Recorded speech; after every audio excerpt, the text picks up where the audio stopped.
Hello, and welcome to the University of Law. I've been bogged down recently with basically just getting through the reviews. I haven't done any of these sort of not so much law, but these discussion videos, and I wanted to do this for a while. Um, Basically, I want to talk about the future of the Eighth Doctor at Big Finish. Now, I'm sure I'm not alone in being someone who got into Big Finish or found out about Big Finish full stop because of the Eighth Doctor. That incredible Doctor only had one television story at the time. I got into Doctor Who in 2005 and very quickly was buying what DVDs I could, reading through Doctor Who The Legend Continues, just trying to go on the website and look through the telly snaps, watch old clips. I wanted to soak up as much of the history as possible. And obviously the Eighth Doctor was just one film, and he was the previous Doctor at that point. And I wanted to know more, and obviously there was the Time War. And obviously to find out that there hadn't been a Time War story was quite interesting, and there were some great fan films at the time on YouTube. Obviously that's been filled in by the TV series and the Amazing Big Finish.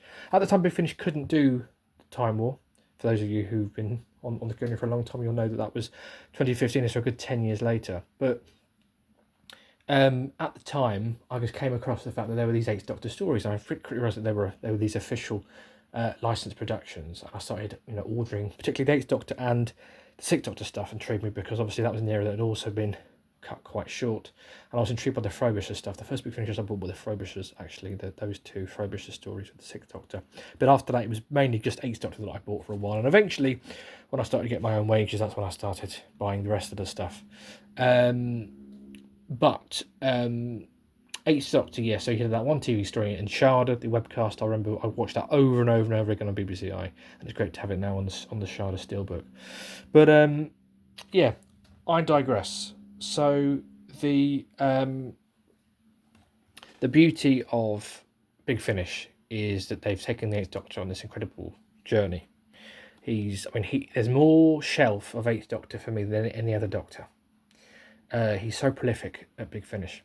And as I said, I wanted to do this video for a while, but I couldn't because of this release here. So very quickly, if you've not listened to either Hook Light sets, or at least listen to the first one, please click pause and then come back to this video later. Right, if you're still here, you will know that the Eighth Doctor appears at the end of this set. So this is kind of a Time War story because the Fifth Doctor gets caught in this kind of temporal trap. My review of Hook Light 2 will be coming very, very soon. It's yet to arrive in the post, although it was dispatched the day before it came out, which is fantastic. So great to see a CD coming out. So it arrives in time. It will probably only be 2 days since it's been released when the physical comes, which is a fantastic record. But yeah, and it's a symbol of the fact that they're really expanding the Eighth Doctor story. So Hook Light really does personify the fact that the Eighth Doctor is turning up all over the place, and the story is being set at all points in his time stream. Now, for those of you who followed Big Finish for a while, you will know that for the most part, the Eighth Doctor's adventures really did travel in a linear path, and that was the case until about 2011. So what happened was we got the Charlie stuff, then the Lucy Miller stuff, and it all took place in chronological order. So each story kind of, because he was the current Doctor for a lot of that period, and so each story built on the last. And obviously, we went from Charlie with Charlie and Cariz through to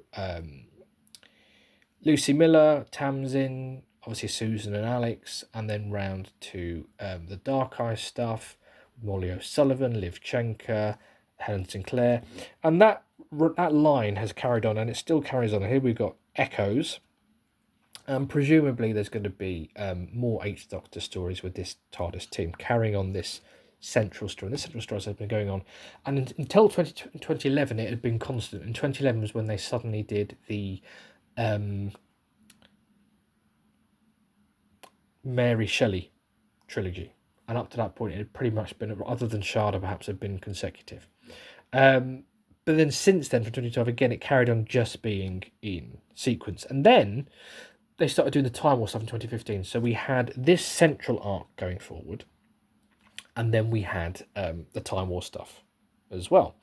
And the Time War stuff continues to this day. So I'm trying to count the number of Eighth Doctor ranges that are currently going on. So first of all, there is this range, which is, I'd say, is the main Eighth Doctor range that's been going since 2001. and is kind of carrying on a narrative. However, I mentioned that in 2015 we started getting the Time War stuff, and that carries on. So this is Reflections. This is the 6th Eighth Doctor Time War volume, and these are also continuing. We're getting another 2 at least, which is really exciting. And old companions are returning in the form of, is it Hieronyma Friend? I can't remember the name of them now. But basically, in the next one that's coming out, we're actually getting a companion who we've never actually seen with the Doctor. We've only seen them in Terra Firma, which apparently the Eighth Doctor had companions just before Charlie. And since they've got the actor back of one of those companions for the next set, and they are a writer on the show, it'd be interesting to see if actually there might be some scope for actually seeing some of their adventures for the first time ever. So already we're getting another strand. So we're getting the main strand, that's number 1. We're getting the Time War strand, and we could potentially be getting these pre-Charlie stuff as well. I'd love to see some more of the comic book or the novels. We got a Company of Friends set which had some different tastes of the X-Doctor, and I'd love to see that continue. This, to me, is my favourite of the current ranges going forward with the Eighth Doctor. I just love it. It's enthused me. I haven't been this excited about Doctor Who really on Big Finish since kind of the War Doctor Volume 3 and 4 with John Hurt and the kind of Doom Coalition stuff. It's really hooked me, this overarching theme. It's so gripping and exciting, and it's everything I love about Doctor Who and the Time War. So, yeah, that's 3 strands that we can think of. Then, of course, there is the fact that we've gone back in time with the Eighth Doctor. We're getting more and more stuff with him and Charlie. And, of course, he's naturally making a company called Audacity as well. So this range is also continuing. So this is a 4th one. And this is like a prequel. It's kind of set in those early days of the Eighth Doctor and Charlie. And we've also got the actor of Kara's back, so we could potentially see some stories there.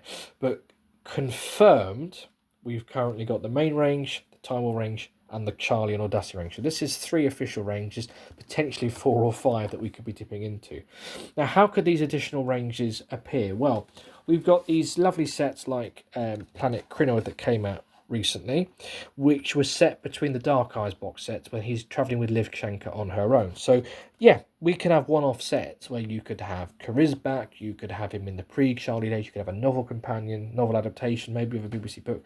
Again, these aren't confirmed, but this is proof that this can happen. There are these one-off sets that we can get that are kind of scattered across his timeline. Indeed, the Charlie stuff when she first came back was one-off stuff, and eventually that evolved into something new. Maybe we'll see the same with another companion. We've had one-offs with Lucy Miller. Maybe we'll get some one-offs with some other companions. I'm hoping we might get a Planet Crinoid sequel / prequel, which is potentially a story that is set around this, because obviously the Eighth Doctor leaves partway through to go and save Liv in the past, and it'd be great to see what happened next with another Crinoid, like a kind of sequel for him but a prequel for everyone else. So I'd love to see that. So yeah, we're definitely getting the Time War, we're definitely getting the main range, we're definitely getting I've gone completely blank there. The Time War, the main range.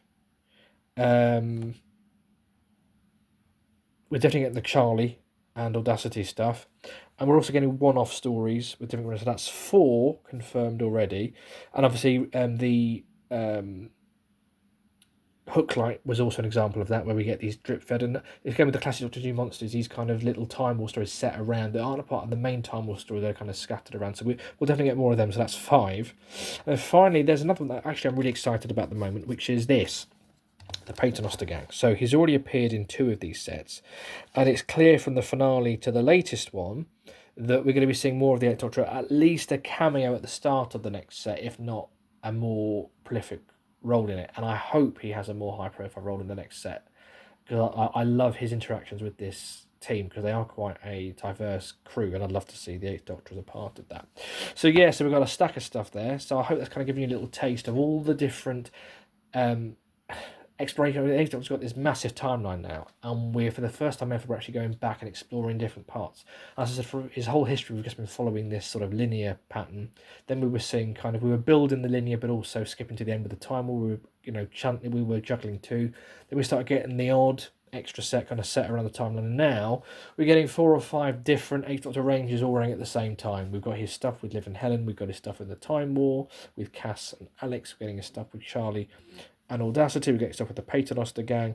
We're getting other Time War bits and pieces. We're getting other stuff peppered around the timeline. We're getting so much stuff. And I guess my question to you is, in this wonderful era of Eighth Doctor goodness, which, again, who'd have thought, and when that TV movie wasn't renewed, who'd have thought we were getting all this incredible Eighth Doctor stuff with Paul McGann at front and centre, that it would be this diverse in terms of all these ranges going on. You know, it was great having that linear thing with the Eighth Doctor, but actually now I think the earlier stuff is more hopeful. Indeed, there's a reference to that in Hook 2, actually. And obviously the Time War stuff is more of a thriller. The Dark Eye stuff is darker. So I guess what I love about it is that there's something for everyone. This is quirky. There's something for everyone. What's your favourite of the current ranges, and what other ranges would you like to see? Do let me know in the comments below. As always, don't forget to like and subscribe. And I look forward to speaking to you soon.